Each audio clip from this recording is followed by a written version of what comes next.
কবরস্থানে যাইবেন, কবরের কথা স্মরণ হবে। কবরস্থানে যাইবেন, মওতের কথা স্মরণ হবে। কবরস্থানে যাইবেন, নেক আমল করতে মন চাইবে। এইজন্যই আমার নবী বলেন, ফাজুরুহা ফাইন্নাহা তুযাক্কিরুল মওত ফাইন্নাহা তুযাক্কিরুল আখিরা। একটু জোরে বলুন না সুবহানাল্লাহ।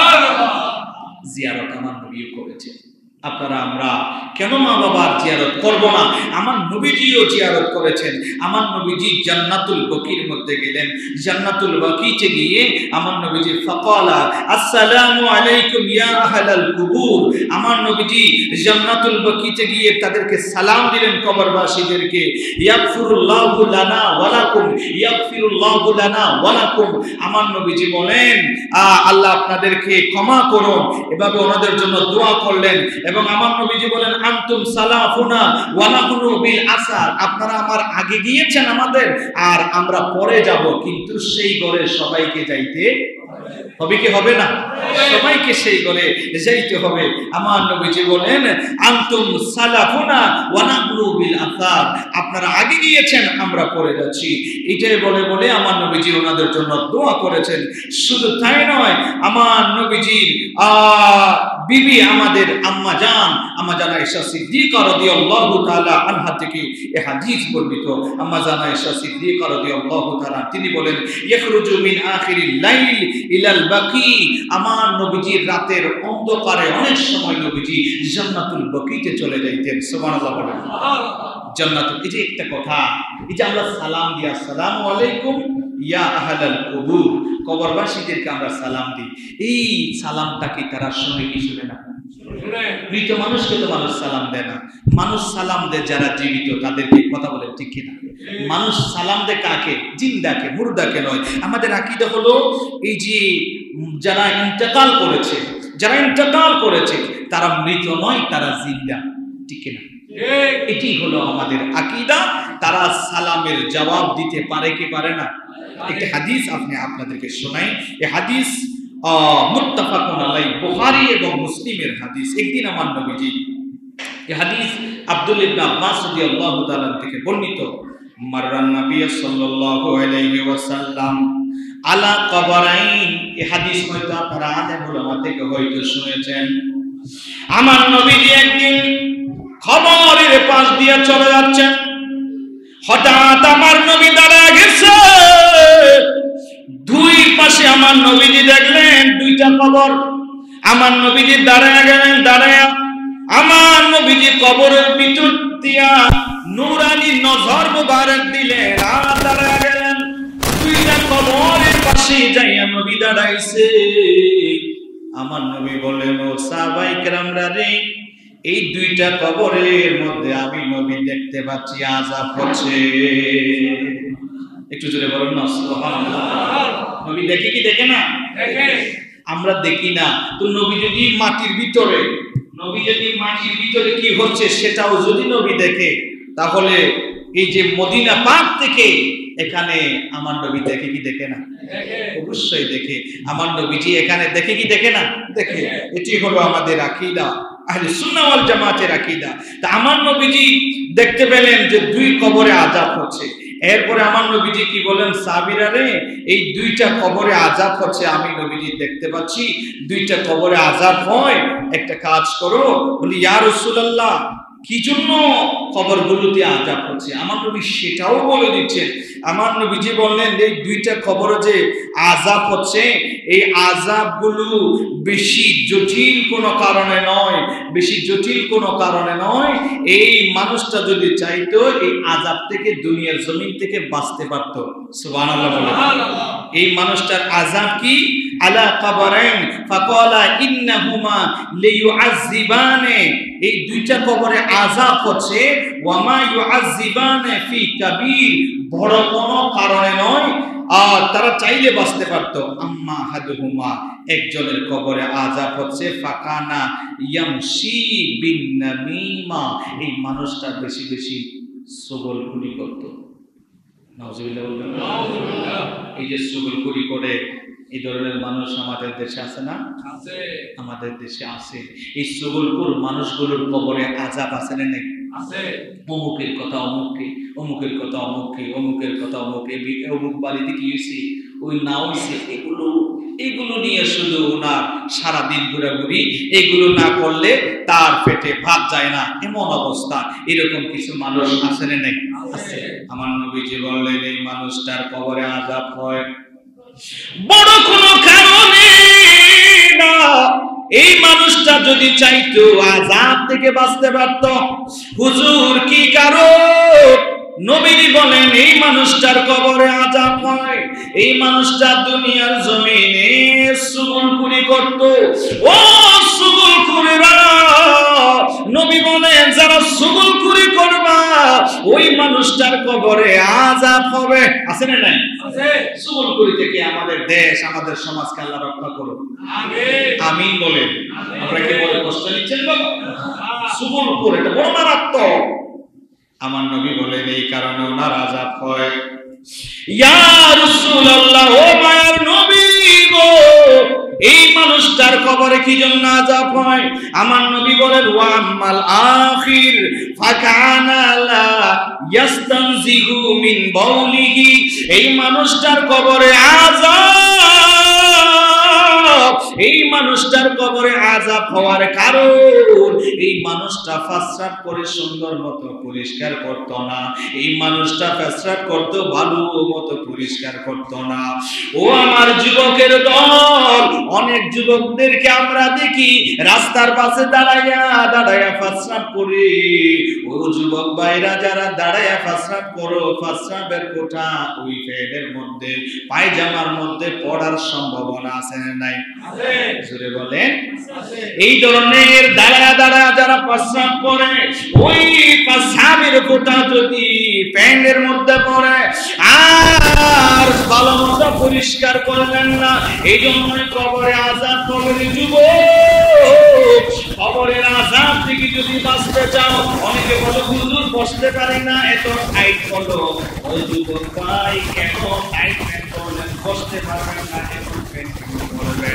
এমন প্যান্ট পরবেন যেই প্যান্ট পরলে বসতে পারবেন। আরে যুবকের দল, ওই ধরনের প্যান্ট তুমি পরবে না যেই প্যান্ট পরলে বসতে পারবা না। এমন প্যান্ট পরো যেই প্যান্ট পরলে তুমি বসতে পারবা। কারণ দাঁড়ায় যারা প্রস্রাব করে আর সাইন বলছে যে সমস্ত মানুষেরা দাঁড়ায় প্রস্রাব করে কিডনির মধ্যে আঘাত হয়, দাঁড়ায় দাঁড়াইয়া পানি পান করে কিডনির মধ্যে এফেক্ট হয়। আমার নবীজি ১,৫০০ বছর আগে এই সূত্র জানায়া দিচ্ছে। আমার নবী জানায়া দিচ্ছে উম্মতের দল, দাঁড়ায় প্রস্রাব করিও না, হেবলামুখী হইয়া প্রস্রাব করিও না, হেবলাকে ফিস দিয়া পিঠ দিয়া প্রস্রাব করিও না। আমার নবী আজ থেকে ১,৫০০ বছর আগে এই সূত্রটা দাঁড়ায়া দিছে। আর ডাক্তাররা বলছে দাঁড়ায়া দাঁড়ায়া প্রস্রাব করলে কিডনি আঘাত হয়, দাঁড়ায়া দাঁড়ায়া প্রস্রাব করলে কিডনি আঘাত আসে। ও যুবক ভাই, সেই ধরনের প্যান্ট পরবেন না যেই প্যান্টগুলো পরলে আপনি বসতে পারবেন না। আর সেজন্যই নবী বলেন এই মানুষটার কবরে আযাব হয়। এই মানুষ দুনিয়ার জমিনে এই মানুষটা ভালো মতো প্রস্রাব করিয়া পরিষ্কার হইতো না, এই জন্য এই মানুষটার কবরে আযাব। এই মানুষটার কবরে এজন্য আযাব। নবী বলেন সাহাবীরা রে তাড়াতাড়ি যাও, 2টা খেজুরের ডাল নিয়ে আসো। সাহাবীরা 2টা খেজুরের ডাল নিয়ে আসলো। আমার নবীজি একটা এক কবরে আরেকটা আরেক কবরের মধ্যে নবীজি পুঁতে দিলেন। এই 2টা পুঁতে দিলেন 2টা কবরের মধ্যে। সাহাবীরা জিজ্ঞেস করলো নবী গো, এই 2টা কবরে 2টা খেজুরের ডাল দিয়ে আপনি কেটে দিলেন, আপনাদের আমাদের দেশে কি দেয় না খেজুরের ডাল দেয় না? এটাই হাদিস, এটা বুখারীর হাদিস। এই হাদিস হলো এটার দলিল। 2টা খেজুরের ডাল কেটে দিলেন। সাহাবীরা জিজ্ঞেস করলেন ও মায়ের নবী, ও দয়াল নবী গো, 2 কবরে খেজুরের ডাল কেন দিলেন? নবীজি বললেন সাহাবীরা রে শোনো শোনো, এই ডালগুলো যতদিন কাঁচা থাকবে আল্লাহ রাব্বুল আলামিনের জিকির করবে, আর আল্লাহ রাব্বুল আলামিন এই কবরের আযাবকে হালকা করে দিবে লাআল্লাহু ইউআফফাফু আনহুমা মা লাম ইয়াইবিসা আমার নবী বলেন এই যে ঢালগুলো আল্লাহর জিকির করবে ওই জিকিরের কারণে আমার আল্লাহ রব্বুল আলামিন ওই মানুষটার কবরের আযাবকে আমার আল্লাহ হালকা করে দেবে আমার আল্লাহ এই মানুষটার কবরের আযাবকে হালকা করে দিবে যেহেতু কবরের উপরে জিকির করা হয় সুবহানাল্লাহ সুবহানাল্লাহ সৃষ্টি জগতের এমন কোন প্রাণী নাই এমন কোন প্রাণী নাই এমন কোন সৃষ্টি নাই যে সৃষ্টি আল্লাহর জিকির করে না এ যুবক মুরব্বী বাবারা আজকাল আমরা সৃষ্টির শ্রেষ্ঠ জীব হইয়া সেই আল্লাহর জিকিরটা আমরা করি না এই জন্যই খবরের উপরে যে গাছগুলো উঠে সেই গাছগুলো জিকির করে সুবহানাল্লাহ বলে ওই সাগরে ওই যে সাগরের ঢেউ আল্লাহর জিকির করে আমরা শুনতে পাই না ওলি আল্লাহরা ঠিকই শুনতে পায় আমার নবীর রওজা মুবারকে যখন ইমানদাররা যাইয়া যখন সালাম দেয় আসসালাতু ওয়াসসালামু আলাইকা ইয়া রাসূলুল্লাহ বলে বলে হাজী সাহেবরা যখন নবীর সালাম দেয় আমার নবীজির সালামের জবাব মুমিনরা আল্লাহর ওলিরা ডাইরেক্ট শুনতে পায়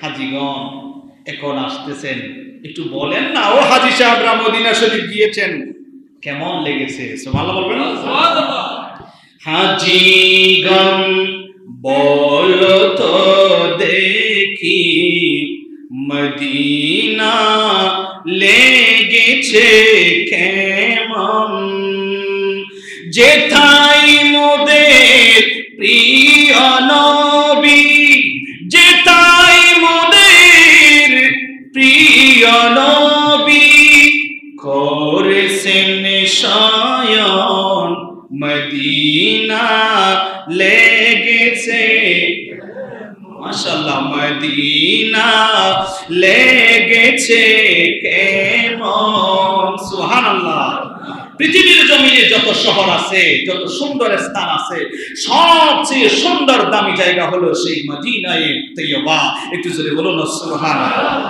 কত কাল কেঁদেছে মন করে তো সটে পট যখনই তখন কত কাল কেঁদেছে মন করে তো সটে পট যখনই তখন আজি সে স্বপ্ন তোমার আজি সে স্বপ্ন তোমার হয়েছে দেখো না হয়েছে পুরন মদিনা লেগেছে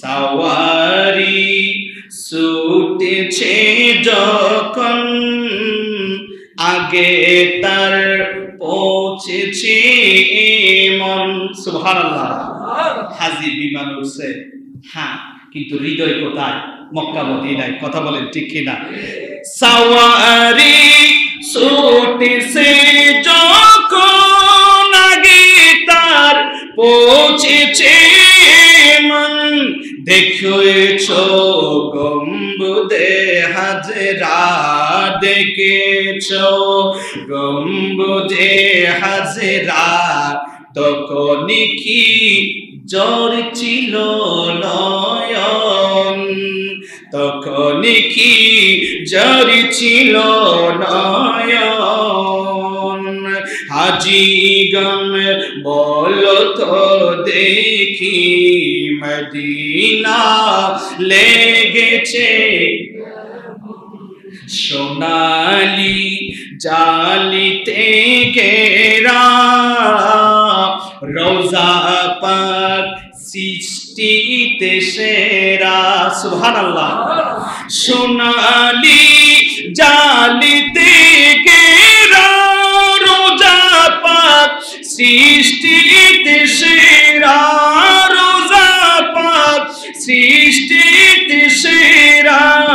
যেখানে বাবে জিবরাইল, যেখানে বাবে জিবরাইল, সে তাই কি ছিলে কি চুকন মদিনা লেগেছে হাজিগণ বলো তো দেখি মদিনা লেগেছে কেমন, যেথায় মোদের প্রিয় নবী, যেথায় মোদের প্রিয় নবী করেছেন শয়ন মদিনা লেগেছে কেমন, মদিনা লেগেছে কেমন। সালাতুল ইয়া সালাম ইয়া সুবহানাল্লাহ বলবেন একটা খেজুর গাছ আল্লাহ করে যদি কবর রাজা আপনার করতে পারে বাবাজিরা, আপনি আমি মা বাবার কবর পাশে গিয়ে যদি সূরা পড়ি, যদি সূরা ইখলাস পড়ি, দুরূদ শরীফ পড়ি, সূরা ফাতিহা পড়ি, সূরা ইয়াসিন শরীফ পড়ি, এইগুলোর সওয়াব যদি মা বাবার কবরে পৌঁছায়, এই দোয়ার কারণে মা বাবার কবর আযাব কি হালকা হতে পারে না? যদি বলেন পারে কি পারে না? এজন্য অনুরোধ করব মা বাবার জন্য বেশি করে দোয়া করেন, মা বাবার কবরে সওয়াব পৌঁছান, মা বাবার কবরে সওয়াব পৌঁছান, দেখবেন সেই মা বাবাও আপনার জন্য দোয়া করবে, সেই দোয়াটা কবুল করবেন কে? আল্লাহ। আসুন বাবাজিরা, যে হাদিস আপনাদেরকে শোনাইছিলাম, আমার নবীজি বললেন যে তোমরা বেশি করে মা বাবার জন্য দোয়া করো। আম্মা জান আয়েশা সিদ্দিকা রাদিয়াল্লাহু তাআলা থেকে হাদিস বর্ণিত, আমার নবীজি জান্নাতুল বকির মধ্যে একদিন আম্মা জান আয়েশা সিদ্দিকা রাদিয়াল্লাহু তাআলা আনহা দেখলেন নবীজি বিছানার মধ্যে নাই। সুবহানাল্লাহ বলবেন না? আম্মা জান আয়েশা সিদ্দিকা বললেন আমার নবীজি কোথায় চলে গেল? নবীজিকে খোঁজা আরম্ভ করলেন, নবীজিকে কোথায় পেলেন না। মা জান আয়েশা সিদ্দিকা চলে গেলেন জান্নাতুল বকিতে। সুবহানাল্লাহ বলেন। আমার নবী দেখলেন আম্মা জান আয়েশা সিদ্দিকা বলেন, ও দুনিয়ার মানুষ, আমি নবীজিকে দেখতে পেলাম সেই জান্নাতুল বকিতে দাঁড়ায়া দাঁড়ায়া আমার নবীজি জিয়ারত করতেছে। গভীর রাত্রিতে সবাই যখন ঘুমায়, আমার নবীজি জান্নাতুল বকিতে গিয়া আমার নবীজি জিয়ারত শরীফ করতেছে। আমার নবীজি জান্নাতুল বকিতে গিয়া নবী জিয়ারত করে, আর এটাই জিয়ারত করাটাই আমার নবীজির শিক্ষা। সুবহানাল্লাহ বলেন। ও পশ্চিম মাদার বাড়ির মুরব্বী বাবারা, যুবক, মা বাবার জন্য জিয়ারত করবেন, এটা বেদাত নয়, এটা ইবাদত। সুবহানাল্লাহ বলেন। নাকি বেদাত? এটা ইবাদত। জিয়ারত করবেন। আমার নবীজিকে দেখলেন আম্মা জান আয়েশা সিদ্দিকা রাদিয়াল্লাহু তাআলা আনহা দেখলেন নবীজি জিয়ারত করে। আমার নবী এত ইবাদত করে, অনেক সময় নবীজির পা মোবারক অনেক সময় দেখলো বড় হয়ে যেত, ফুলে যাইত। আম্মা জান আয়েশা সিদ্দিকা আমার নবীকে বললেন, ইয়া রাসূলুল্লাহ, আপনার তো কোনো গুনাহ নাই, অপরাধ নাই। ও মায়ার নবী, আপনার তো কোনো অপরাধ নাই, আপনার তো কোনো গুনাহ নাই। আমার আল্লাহ আপনাকে নিষ্পাপ করিয়া সৃষ্টি করেছে। ও মায়ার নবী, আপনার তো কোনো গুনাহ নাই, অপরাধ নাই, এত ইবাদত আপনি কি জন্য করেন? এতগুলো ইবাদত আপনার কি জন্য দরকার? আপনি সারা রাত ইবাদত করেন। আমার নবীজি এত সুন্দর একটা জবাব দিয়েছে। আমার নবীজি বলেন, আয়েশা শোনো, আফালা তাকুনা আবদান শাকুরা, আমি কি আল্লাহর শুকরগুজারি বান্দা কি আমি হব না? আমার নবী বললেন, ও আয়েশা শোনো, আমি কি আল্লাহর শুকরগুজারি বান্দা হব না? আমাকে আল্লাহ এত নিয়ামত দিয়েছে, আমি কি আল্লাহর শুকর আদায় করব না? শুকরিয়া আদায় করার জন্য আমার নবীজি এত ইবাদত করত, নবীজির পা মোবারক ফুলে যাইতো, আমার নবীজি এত ইবাদত করত, আমার নবীজি এত ইবাদত করত। আর আমার নবীজি জিয়ারত করতে দেখলেন আম্মা জান আয়েশা সিদ্দিকা রাদিয়াল্লাহু তাআলা আনহা। শুধু তাই নয়, আমার নবীজির চাচা জান হামজা রাদিয়াল্লাহু আমির হামজা রাদিয়াল্লাহু তাআলা আনহুর ওনার মাজারে যাইয়া ওনার কবর জিয়ারত করেছে। আমার নবীজি জিয়ারত করতেন। শুধু তাই না, আবু হুরায়রা রাদিয়াল্লাহু তাআলা থেকে বর্ণিত, আমার নবীজি বলেন, যখন মানুষেরা কবরের পাশে যাইয়া যখন বলে আসসালামু আলাইকুম ইয়া আহলাল কুবুর, ওই কবরবাসীদেরকে যখন সালাম দেয়, আমার নবী বলেন ওই কবরবাসীরা ওয়া আরাফাহু, ওই সালাম দেনে ওয়ালা মানুষকে কবরবাসী চিনে। এ মুরব্বি বাবারা, এ যুবক, মনে করবেন না আপনারে চিনে না। দুনিয়ার জমিনে আপনাকে চিনতো, কবরের পাশে যাই আপনি সালাম দিয়েছেন, উনিও আপনাকে চিনে। সুবহানাল্লাহ বলেন। মরহুম দরবারি সওদাগর, ওনার কবরের পাশে যাইয়া যদি আপনারাও চিনতেন, উনি আপনাকে চিনতে যদি সালাম দেন, এ হাদিসের মাথা হাতে স্পষ্ট হয় উনি আপনাকে চিনে, এবং আপনি যে সালাম দিয়েছেন সেটাতে উনি শুনেছে। শুধু তাই না, কবরের ভিতর থেকে উনি জবাব দিয়েছে। শুধু তাই নয়, কবরবাসীরা কেমন কেমন ক্ষমতার অধিকারী, ওই মানুষগুলো আমার নবীজি হাদিসে মুবারকের মধ্যে বলেন ওয়া আরাফাহু, তাকে চিনে, ওয়া ইজামাররা বিখাবরিল্লাহ ইয়ারিফুহু ফাসাল্লামা আলাইহি রাদ্দা আলাইহি সালাম। শুধু তাই নয়, ওই মানুষটা আপনারে চিনে, সালামের জবাব দেয়। শুধু তাই নয়, আর কবরস্থানের পাশ দিয়ে যে আপনি হেঁটে হেঁটে গেলেন, ওই কবরস্থানের পাশে যাওয়ার সময় স্যান্ডেলের জোতার যে একটা আওয়াজ হয়েছে, হাঁটার সময় একটু পায়ের আওয়াজ আছে না নাই? পায়ের যে একটা আওয়াজ আছে, কিতাবে বলেন ওই মানুষটা হেঁটে হেঁটে চলে যাচ্ছে, আর কবরবাসী কবরের ভিতরে ওই যে স্যান্ডেলের একটা আওয়াজ হয়, আমার নবী বলেন উম্মতের দল ওই কবরবাসীটা স্যান্ডেলের আওয়াজটাও শুনতে পায়। সুবহানাল্লাহ বলেন। ও যুবক, আজকাল অনেক যুবকেরা রাস্তার পাশে দাঁড়াইয়া আর কবরস্থানের সামনে বড় বড় মোবাইল দিয়া আওয়াজ দিয়ে গান শুনে। ও যুবক, স্যান্ডেলের আওয়াজ যদি শুনতে পায়, ওই কবরবাসীরা ওই গানটাও শুনতেছে। এই জন্য কবরবাসীদেরকে গান শোনায়েন না। কবরের পাশে যাইলে যদি বা গাড়ি দিয়ে দ্রুত চলে যাচ্ছ, যদি না পারো একটা বার বলিও আসসালামু আলাইকুম ইয়া আহলাল কুবুর। যদি সময় থাকে, সুযোগ হয়, একটু করে একবার সূরা ফাতিহা, 3 বার সূরা ইখলাস দুরূদ শরীফ পড়ে তাদের জন্য একটু দোয়া করিও। আর যদি সময় যদি না থাকে, অন্তত এটাও বলিও আসসালামু আলাইকুম ওয়া রাহমাতুল্লাহি ওয়া আসসালামু আলাইকুম ইয়া আহলাল কুবুর বলে ওনাদেরকে একটা সালাম দিও। ওই সালাম ওই কবরবাসীরা শুনতে পায়। এই জন্য কবরস্থানের পাশে গেলে ও যুবক, গান বাজানো নয়, কবরবাসীদেরকে একটু সম্মান দিও, কবরবাসীদেরকে একটু ইজ্জত করিও। আমার নবী বলেন ওই কবরবাসীরা স্যান্ডেলের আওয়াজটাও পর্যন্ত শুনতে পায়। ওই কবরবাসীদেরকে সালাম দিলে সালামের জবাবও দিয়ে দেয়। হাদিসে পাকের মধ্যে আসছে, আমার নবী বলেন ক্বালা রাসূলুল্লাহ সাল্লাল্লাহু আলাইহি ওয়াসাল্লাম মান যারা কবরা আবাওয়াইহি আও আহাদুহুমা ফি কুল্লি জুমআতিন গুফিরা লাহু আও কুতিবা বাররা। সুবহানাল্লাহ বলেন। সুবহানাল্লাহ। আজকে কি বার? জুমাবার, ইয়াউমুল জুমআ।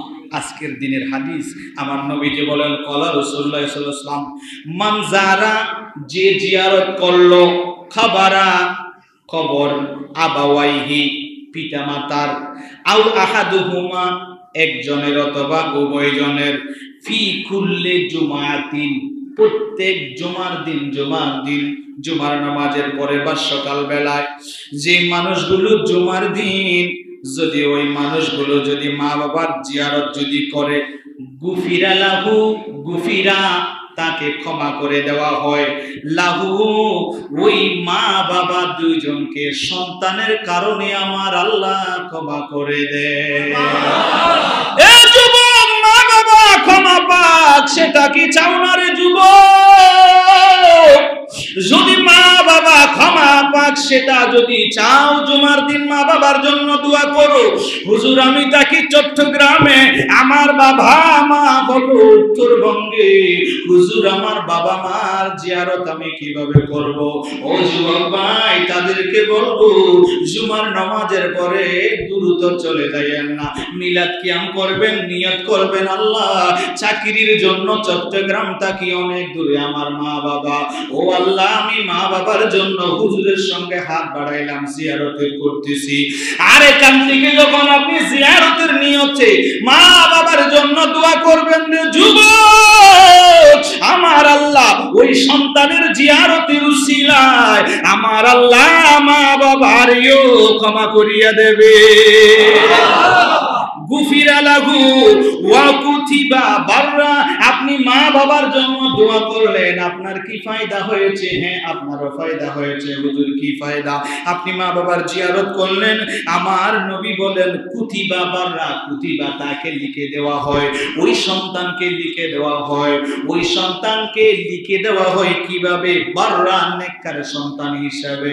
মা বাবার জন্য জিয়ারত করছেন যুবক, আপনারও লিখে দেওয়া হয় আপনি একজন নেককার সন্তান। সুবহানাল্লাহ বলেন। মা বাবার জন্য দোয়া করছেন যুবক, আপনাকে লিখে দেওয়া হলো আপনি নেককার সন্তান। আপনি মা বাবার জন্য দোয়া করেছেন, আপনারই আমার আল্লাহর কাছে নেককার সন্তান হিসেবে লিখে দেওয়া হলো। সেজন্যই আপনি এখান থেকেও যদি দোয়া চান, এখান থেকেও যদি আপনি বাবা মার জন্য যদি জিয়ারত করেন, সওয়াব যদি পাঠায়া দেন, আপনার মা বাবা আপনার ওই সওয়াবগুলো পেয়ে যাবে। সুবহানাল্লাহ। এইজন্য মা বাবার নামে আপনি যদি দান করেন, সেই দানের সওয়াবটা মা বাবার কবরে পৌঁছে দিবেন কে? আল্লাহ। যে আমরা আরেকবার বলেছিলাম, আপনার বাবা মার জন্য আপনি কিছু পাঠান। এই যে জুমার দিন আপনার একটা সুযোগ, আপনি এই জুমার দিন 20 টাকা দেন, 50 টাকা দেন, যতটুকু দেন, আপনি তৈলের মধ্যে দিচ্ছেন না। আমি আরেকবার বলেছিলাম, এই টাকাটা আপনি দিচ্ছেন আল্লাহর কুদরতি হাতে। সুবহানাল্লাহ। আপনি আল্লাহর কুদরতি হাতে এই যে টাকাটা দিচ্ছেন। দুনিয়ার জমিনে আপনি ইন্স্যুরেন্স করেছেন, ব্যাংক ব্যালেন্স আছে, এটা দুনিয়াবি, মারা যাওয়ার সাথে সাথে এটার মালিক হয়ে যাবে আপনার ওয়ারিশরা, ঠিক কিনা? কিন্তু আপনি যদি ওই যে পরকালের জন্য আপনি মসজিদে যতদিন বাঁচেন একটা নিয়ত করুন, আমি যতদিন বাঁচবো প্রতিদিন জুমার দিন, এটা আপনার একটা ব্ল্যান্স মনে করেন, একটা ইন্স্যুরেন্স মনে করেন। এটা আখিরাতের জন্য ইন্স্যুরেন্স আর কি, এটা দুনিয়াবি না, এটা আখিরাতের ইন্স্যুরেন্স। আপনি প্রতি জুমার দিন কোনোদিন বাদ দেবেন না, আপনি 20 টাকা করে বা 50 টাকা করে যতটুকু পারেন আপনি নিয়ত করেন যে আমি আখিরাতের জন্য এটা ইন্স্যুরেন্স মনে করে প্রতি জুমার দিন আপনি দেন। আপনার সন্তান আসছে সাথে বা নাতি আসছে, ওনার হাত দিয়েও আপনি দেন। দেখবেন উনিও যখন বড় হবে বলে আমার বাবা দাদা আমাকে একটা শিক্ষা দিয়েছে, সেটা কি? জুমার দিন মসজিদে গিয়ে আমি মসজিদের মধ্যে আমার হাতে আমি তৈলার মধ্যে 20 টাকা দেব। সুবহানাল্লাহ। পরবর্তী প্রজন্মকে এটা শিখাইতে হবে, ঠিক কিনা বলেন? দেখবেন আপনার হাতে রুজি রোজগারে, আইনতিতে, চাকরিতে কোটি গুণ বরকত দিবেন কে? আল্লাহ। বিভিন্ন বালা মুসিবত থেকে আপনাকে আমাকে হেফাজত রাখবেন কে? আল্লাহ রাব্বুল আলামিন আপনাকে আমাকে হেফাজত রাখবে।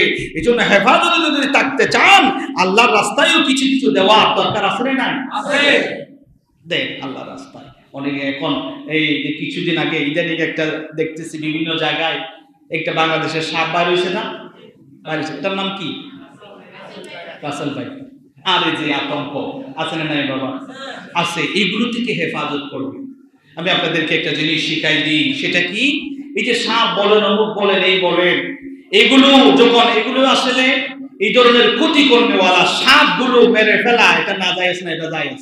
সাপ দেখলে এটা মারি ফেলবেন, সাপ দেখলে কি করবেন? মারি ফেলবেন, এটা জায়েজ আছে। আমার বুঝি বলেন ফাকতুলুল হাইয়াত, তোমরা সেই সাপগুলোকে মারতে পারো, কারণ এই সাপগুলো মানুষের ক্ষতি করে, ঠিক কিনা? সবল মারলে ওই মানুষটা মারা যায়। খুব ভয়ঙ্কর একটা সাপ ইদানিং খুব বেশি ভাইরাল হচ্ছে, দেখা যাচ্ছে, ঠিক কিনা? তবে তিরমিজি শরীফের একটা হাদিস আমি নোট করে এনেছি। একটা দোয়া আমার নবী শিখাইয়া দিয়েছেন। কেউ যদি এরকম সকাল এবং সন্ধ্যা 3 বার যদি এই দোয়াটা যদি কোনো মানুষ পড়ে, তাহলে রাসেল ভাইপার বলেন বা যেই ধরনের আপনার এই যে সাপ বলেন, বিচ্ছু বলেন, বিভিন্ন আক্রমণাত্মক যে পশুগুলো, এগুলো থেকে হেফাজত রাখবেন কে? আল্লাহ। এগুলো থেকে হেফাজত রাখবেন। আপনারা এই দোয়াটা শিখে নেবেন, প্রত্যেকে শিখে নেবেন। আপনাদের ইমাম সাহেব, মুয়াজ্জিন সাহেব যারা আছে ওনাদের কাছ থেকে আপনারা প্রয়োজনে লিখে নেবেন এবং এটা আপনারা অবশ্যই শিখে নেবেন। সকাল সন্ধ্যায় যখন এই দোয়া আপনি পাঠ করবেন, তখন আপনাকে বিভিন্ন জীবজন্তু বা বিভিন্ন সাপ বিচ্ছুর কামড় থেকে, বিভিন্ন কিছু আক্রমণ থেকে হেফাজত করবেন কে? আল্লাহ। এই দোয়াটা কি? আউযু বিকালিমাতিল্লাহি তাম্মা মিন শাররি মা খালাক। এই দোয়াটা 3 বার সকাল সন্ধ্যা যখন 3 বার যখন পড়বেন, তখন আপনাকে বিভিন্ন কিছু থেকে আল্লাহ হেফাজত করবেন। দোয়াটা কি? আউযু বিকালিমাতিল্লাহি তাম্মা। খেয়াল করুন, আউযু বিকালিমাতিল্লাহি তাম্মা মিন শাররি মা খালাক। আউযু বিকালিমাতিল্লাহি তাম্মা মিন শাররি মা খালাক। আউযু বিকালিমাতিল্লাহি তাম্মা মিন শাররি মা খালাক। এই দোয়াটা সকাল এবং সন্ধ্যায় 3 বার যখন আপনি আদায় করবেন, যত ধরনের জীবজন্তু বিভিন্ন কিছুর আক্রমণ থেকে আপনাকে হেফাজত করবে। এই জন্য আমাদের এই আমলগুলো করার দরকার আছে না নাই? জুড়ে বলেন আছে না নাই? আল্লাহ পাক রব্বুল আলামিন আমাদেরকে এইগুলো থেকে হেফাজত করার আমলগুলো করার আল্লাহ আমাদের তৌফিক দান করুন। আলহাকুমুত তাকাসুর হাত্তা যুরতুমুল মাকাবির। আল্লাহ বলেন, বান্দা সম্পদ হওয়ার পরে সম্পদের দিকে দাবিত হয়ে যায় ওরা। অনেক মানুষকে দেখবেন সম্পদের কারণে ওই মানুষগুলো আল্লাহকে বলে যাচ্ছে। এইরকম অবস্থা যেন আমাদের না হয়।